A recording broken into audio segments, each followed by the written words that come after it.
What's up, guys? Manny Rocks coming through with another video. Last video I did was my top picks of 2015 for sample pairs. So I showed you a few of those, some of my favorite shoes. Definitely some cool ones there. Next up, I wanted to show you some of the general releases that I picked up. A couple are a little bit different than general releases, but still, we're a general release to the public. First box here, got a Kobe box. This is the Kobe 10 Elite. Okay, this is one of those shoes that kind of sat for a bit, but did end up selling out pretty quick. Get both shoes out here. You know, I started becoming a fan with the Kobe 9. I wasn't a big fan of the Kobe's till much later on, but the Kobe 9 really killed it for me. This is the Kobe 10 Elite Mambacurial. This is modeled after the popular soccer shoe, which is evidenced in that swoosh right there by the toe box, which is super, super nice. This whole shoe is pristine, and the fact that it didn't sell out, I was super surprised about that. You see Kobe's symbol there. Overall, I think this shoe is phenomenal. We'll zoom in on some of the details here. I do like getting some of those close-up shots. But you see some of that pattern there. I love the fly knit type of material with some of these shoes. Okay, very obvious they're kind of following that Yeezy Solar pattern there. But see the back tabs there. A little bit different from each other, but overall it's a super nice shoe, very well presented. Again, I'm actually really surprised these did not sell out right away. Saw a lot of people with these on. As soon as I found out they were still online, I had to get a pair. So I'm glad I was able to before they did actually sell out. Really nice thing. Got the gold X on the bottom for the Kobe 10. Got some of the carbon fiber there around the toe cap, which I think are really small details that look super nice on the shoe. Anyways, got the airbag here at the back. To me it's a subtle enough shoe that that just works really well. You know, got that hot pink color to it. Super, super nice shoe. It's one of those shoes that I do see going up in value as time goes along. So that's my number one. Let's set these aside here. And we'll move on to the number two.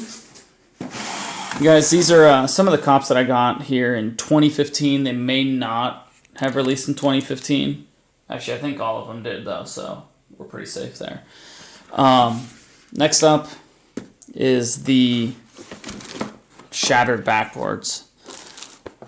Okay, I remember when these came out, I had a buddy of mine who showed me a pair, and I got my hands on them, and I thought, holy cow, these things are phenomenal. You know, overall the materials were immaculate. You don't see these kind of materials. The quality of tumbled leather that they have on this shoe is outstanding. Get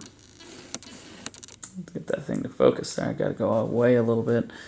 But top-notch materials, you know, especially being in original colorway. This is not a retro colorway.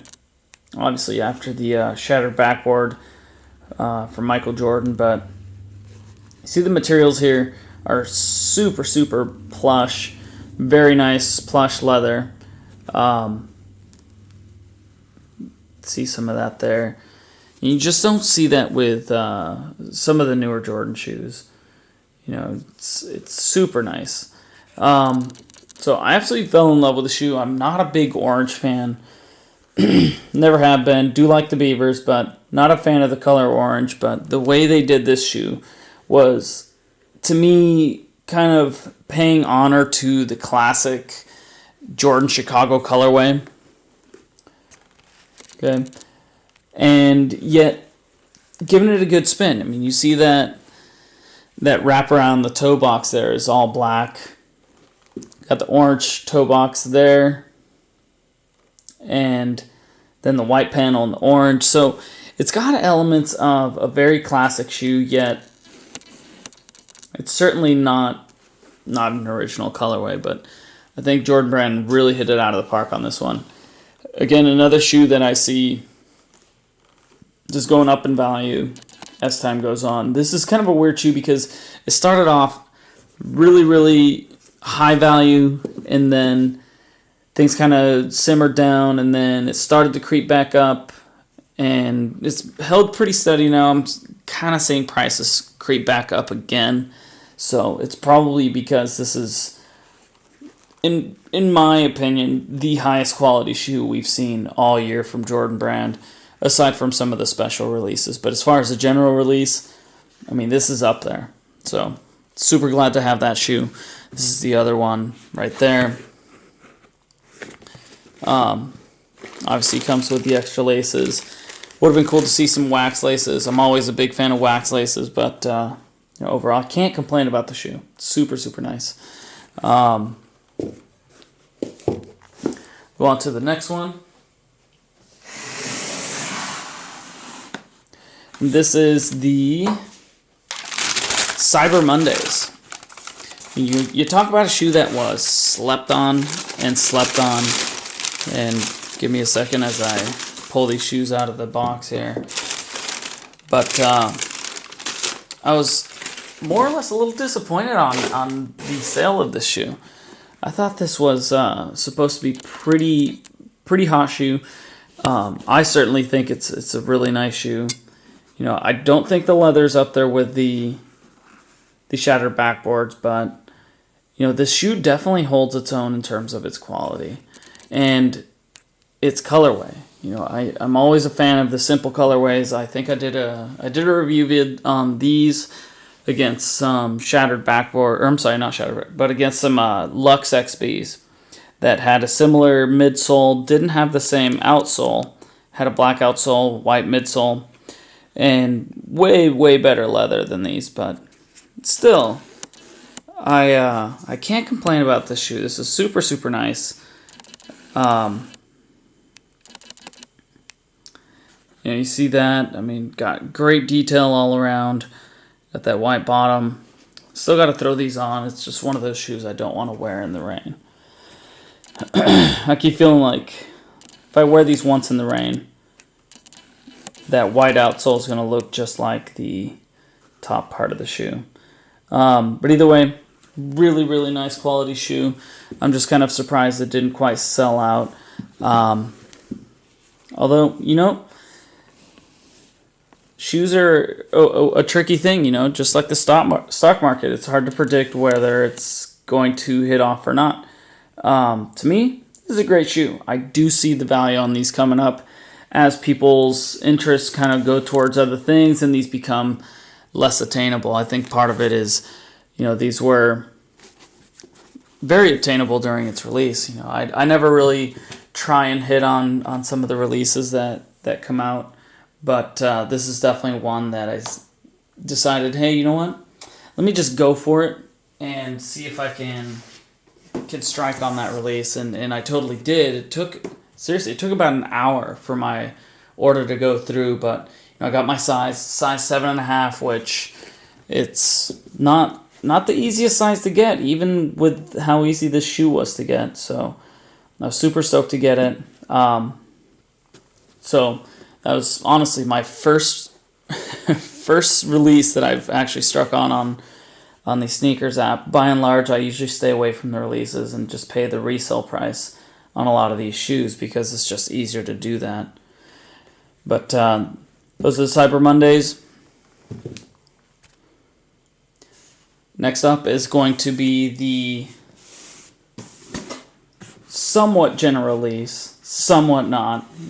Kind of threw it for a spin, but these shoes I was super, super stoked on. Saw a lot of posts regarding these. These are the Pendleton Ids. And guys, if you haven't gotten a pair, really highly suggest You go through, make your pair. There's a lot of sweet materials to make your IDs with. I love the idea of having the Pendleton pattern on there.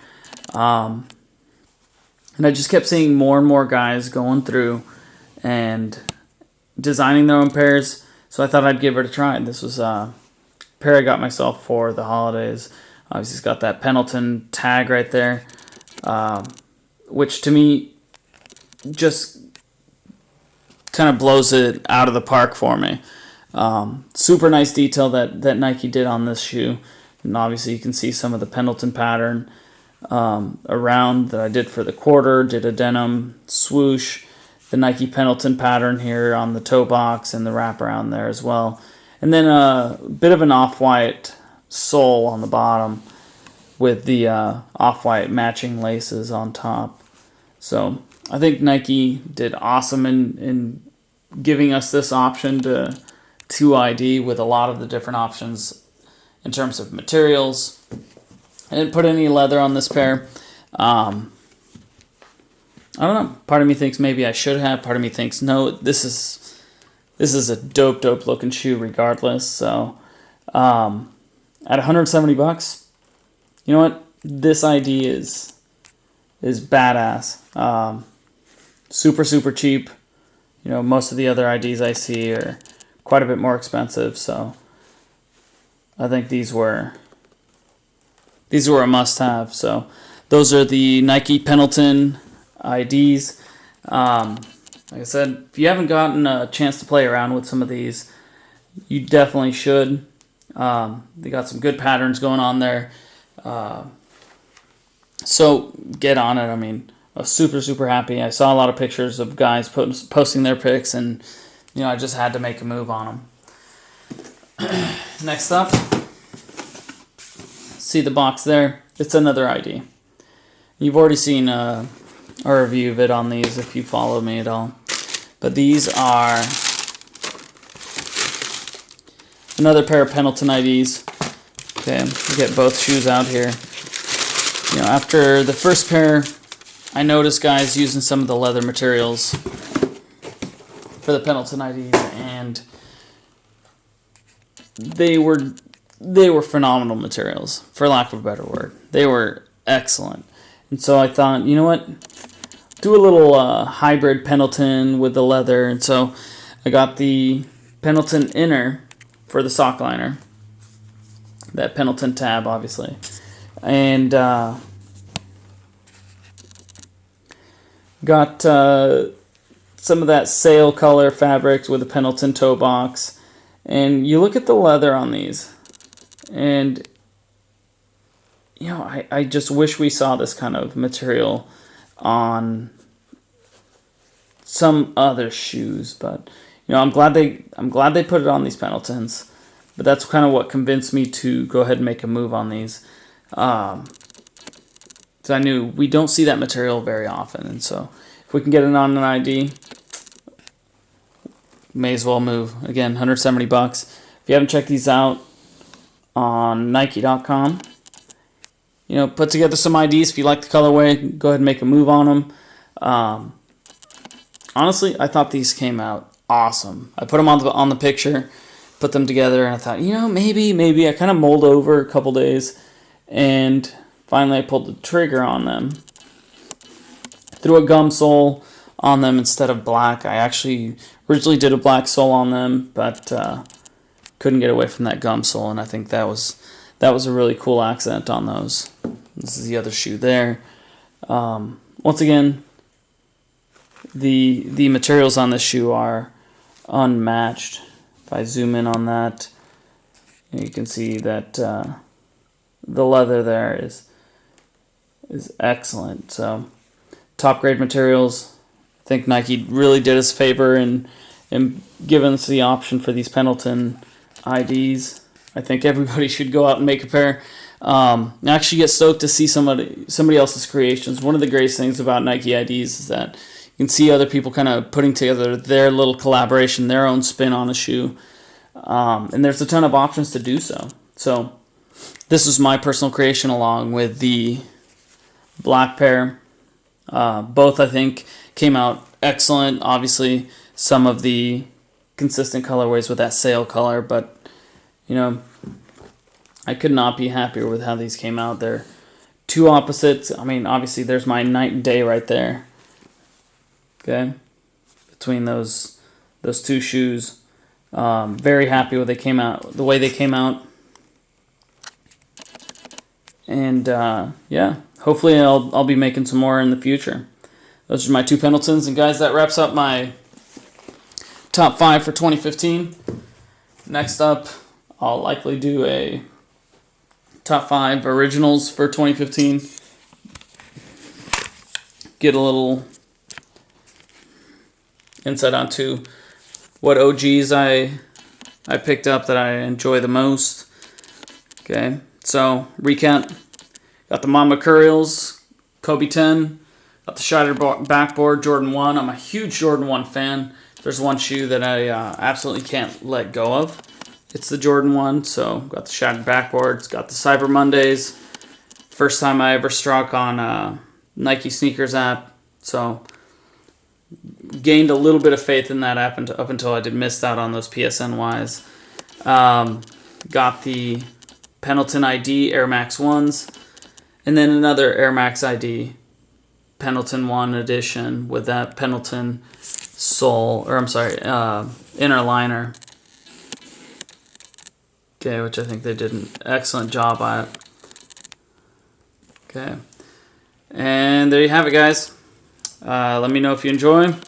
Like, comment, subscribe, and follow me on Instagram at MannyRocks. Okay, let me know what you think, and I'll for sure be getting some other review videos and hopefully a couple interesting facts on some of the shoes.